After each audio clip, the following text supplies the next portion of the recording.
Hi beautiful people! Welcome back to my channel. Today, I'm sharing my 7th update for my 2025 Years of Usage Eyeshadow Project Pan.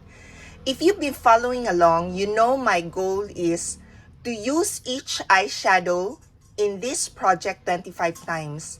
It's been such a fun and challenging way to rotate through my eyeshadow inventory, and I'm excited to show you the progress I've made this round. So just a quick recap, this project started with 15 palettes and a total of 200 eyeshadows.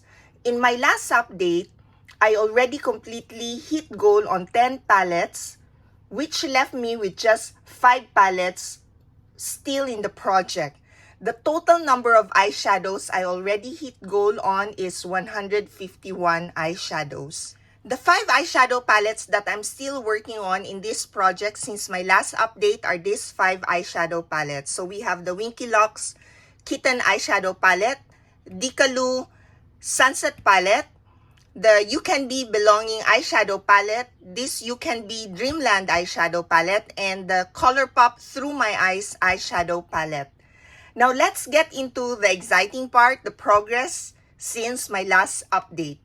This time, I hit 25 uses on 26 eyeshadows, which I'm super proud of. Let's break it down by palette.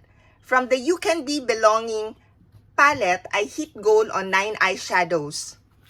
And it took me 17 uses, total uses, to get those finished.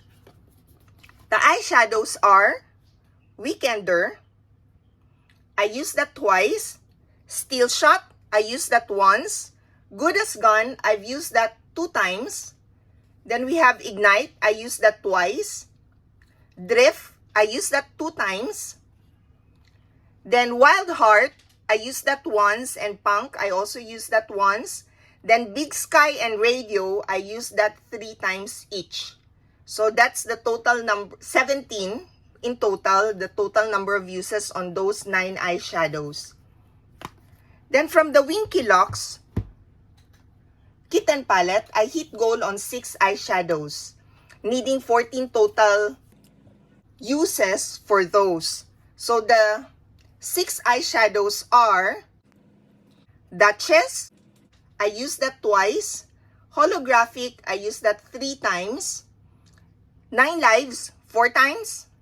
Romeo, 2 uses. Cheshire, once, and Boots, 2 uses.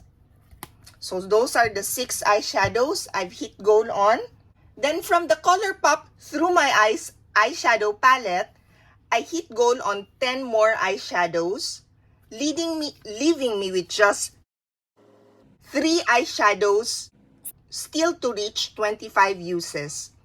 I only need 5 more uses to finish those up. The 10 eyeshadows I hit goal on are Lucido, I used that once.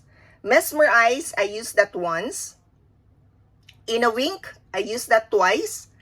Euphoric, I also used that 2 times. Canela, I used that once. Then Lomo, I used that 2 times. Flex, I used that twice. Nostalgia, I used that 2 times. Moody, 2 times. And Misbehave once. So those are the 10 eyeshadows. The 3 eyeshadows I have yet to hit 25 uses are Wild Soul, I still need 2 uses. Emerald Dream, I need to use that once. And lastly, Divina, I need to use that twice to get to 25 uses.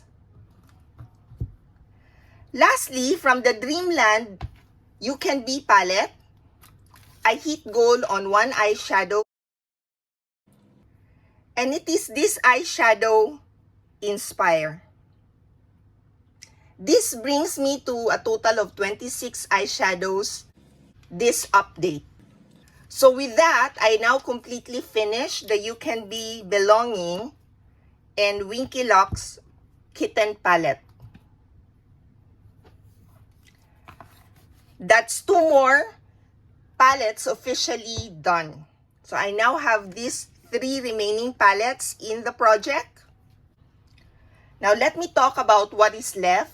For the Dreamland You Can Be palette, this still need quite a bit of love. I calculated that I still need 99 more uses across the remaining shades to hit goal there. It's definitely going to take more focus, but I think it's manageable if I keep on working on this. I think I'll get there. As for the Decaloo Sunset palette, it's a smaller one with just 5 eyeshadows, but I haven't hit 25 uses on any of them yet. The good news is I'm getting really close. I only need 49 more uses in total to finish this palette. For this palette, I've used the most is this shade. I am now at 19 uses, followed by this first shade. I am at 18 uses. So, yeah.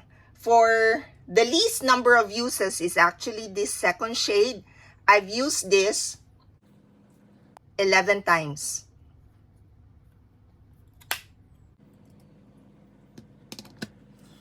So my plan for the next update is to focus on the Decaloo Sunset eyeshadow palette and the ColourPop Through My Eyes eyeshadow palette. That way, I can hopefully have just You Can Be Dreamland palette left by the time I do my next check-in.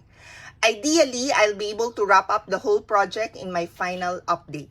So that's where I'm at for this 7th update. I feel like I've made great progress. 2 more palettes finished, 26 eyeshadows hitting goal, and a clear plan for what's next. If you're also doing a project pan or a usage-based project this year, let me know in the comments how it's going. I love hearing about everyone's progress and seeing how you're all rotating through your inventory. Thanks so much for watching, and don't forget to like and subscribe if you want to see how this project wraps up in my next update.